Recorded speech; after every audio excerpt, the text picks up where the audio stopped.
सोचिए, वो डिवाइस जो हम हर दिन अपनी जेब में रखते हैं, वो सिर्फ एक टूल नहीं है। वो तो फिजिक्स के नियमों का एक जीता जागता चमत्कार है, जिसे उसकी हदों तक इस्तेमाल किया जा रहा है। तो चलिए, आज इसी बारे में बात करते हैं और आपके स्मार्टफोन के अंदर छिपे विज्ञान को समझते हैं। और ये सिर्फ कहने की बात नहीं है, ये सच है। क्वांटम मैकेनिक्स से लेकर आइंस्टाइन की रिलेटिविटी तक हमारा फोन हर पल कुछ ऐसे काम कर रहा है जिन पर यकीन करना मुश्किल है। ठीक है, तो चलिए शुरू करते हैं। हमारी यात्रा की पहली मंजिल है टच स्क्रीन, वो जादुई कांच जिस पर हम लगातार टैप और स्वाइप करते रहते हैं। पर कभी सोचा है, ये असल में काम कैसे करता है? तो इसके पीछे की जो टेक्नोलॉजी है ना, उसे कहते हैं कैपेसिटिव टच। स्क्रीन के ठीक नीचे बहुत ही पतले तारों का एक जाल बिछा होता है, जिसमें लगातार एक हल्का सा इलेक्ट्रिक चार्ज बहता रहता है। अब मजेदार बात यह है कि हमारा शरीर भी बिजली कंडक्ट करता है। तो जैसे ही हमारी उंगली स्क्रीन के पास आती है, ये उस ग्रिड के इलेक्ट्रिक फील्ड में एक छोटी सी हलचल पैदा कर देती है। फोन फौरन उस हलचल की जगह को पहचान लेता है और उसे एक टच या स्वाइप में बदल देता है। और पता है, यही वो कारण है कि स्क्रीन किसी साधारण दस्ताने या पेन से काम नहीं करती। क्योंकि वो बिजली को कंडक्ट नहीं करते, इसलिए वो उस इलेक्ट्रिक फील्ड में कोई हलचल पैदा ही नहीं कर पाते। है ना कमाल की बात। चलिए, अब स्क्रीन से हटकर फोन के दिमाग यानी प्रोसेसर की बात करते हैं। और यहाँ मामला थोड़ा और भी अजीब और अद्भुत हो जाता है, क्योंकि हम एक ऐसी दुनिया में जा रहे हैं जहाँ फिजिक्स के नियम बहुत अजीब तरह से काम करते हैं। जरा सोचिए, फोन की इतनी छोटी सी चिप में अरबों, जी हाँ अरबों छोटे छोटे स्विच होते हैं जिन्हें ट्रांजिस्टर कहते हैं। ये इतने ज्यादा छोटे होते हैं कि इन्हें एक बहुत ही अजीब दिक्कत का सामना करना पड़ता है। इसे कहते हैं क्वांटम टनलिंग। इस बेहद छोटे लेवल पर इलेक्ट्रॉन कभी-कभी ऐसी दीवारों के आर पार निकल जाते हैं जिन्हें उन्हें पार नहीं करना चाहिए। सोचिए, ये कुछ ऐसा है जैसे कोई गेंद बिना तोड़े एक ठोस दीवार के पार चली जाए। इसका सीधा मतलब ये है कि फोन को सही से चलाने के लिए इंजीनियर्स को इन काबू से बाहर पार्टिकल्स को संभालने के लिए क्वांटम फिजिक्स का इस्तेमाल करना पड़ता है।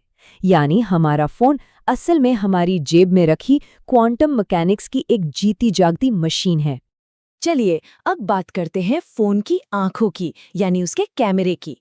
ये सिर्फ रोशनी को देखता नहीं है, बल्कि उसे एक ऐसे तरीके से पकड़ता है जिसने साइंस की दुनिया ही बदल दी।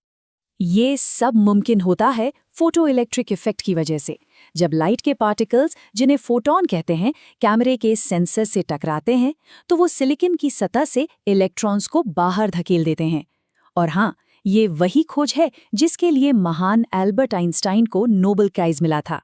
तो असल में ये शानदार कैमरा कर क्या रहा है? वो बस उन बाहर निकले हुए इलेक्ट्रॉन्स को गिन रहा है।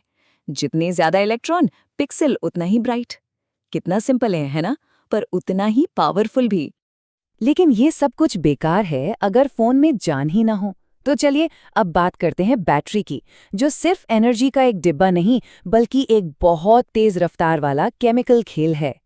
इसे ना एक केमिकल झूले की तरह समझिए। जब फोन चार्ज होता है तो लिथियम आयंस को जबरदस्ती एक तरफ भेजा जाता है, और जैसे ही हम फोन इस्तेमाल करना शुरू करते हैं, ये आयंस वापस दूसरी तरफ भागते हैं, और इसी भागदौड़ में वो एनर्जी निकलती है जिससे फोन चलता है।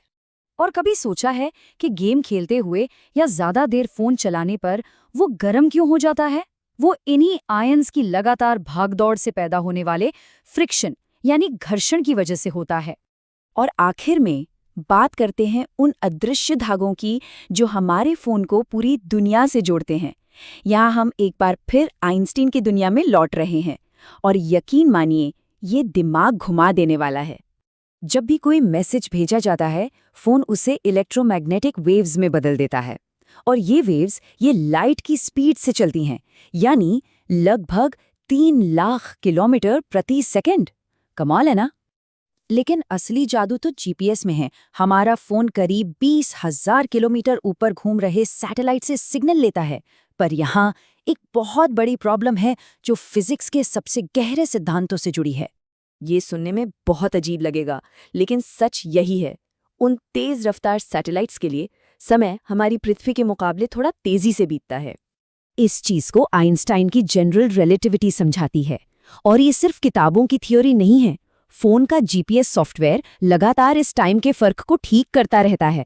अगर वो ऐसा न करे तो जीपीएस हर दिन कई किलोमीटर तक गलत लोकेशन बताएगा।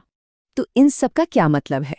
इसका मतलब ये है कि हमारा स्मार्टफोन सिर्फ एक डिवाइस नहीं है, ये तो हमारी हथेली में समाया हुआ एक छोटा सा ब्रह्मांड है, जिसमें क्वांटम व्यवहार से लेकर खगोल विज्ञान तक सब कुछ एक साथ काम कर रहा है।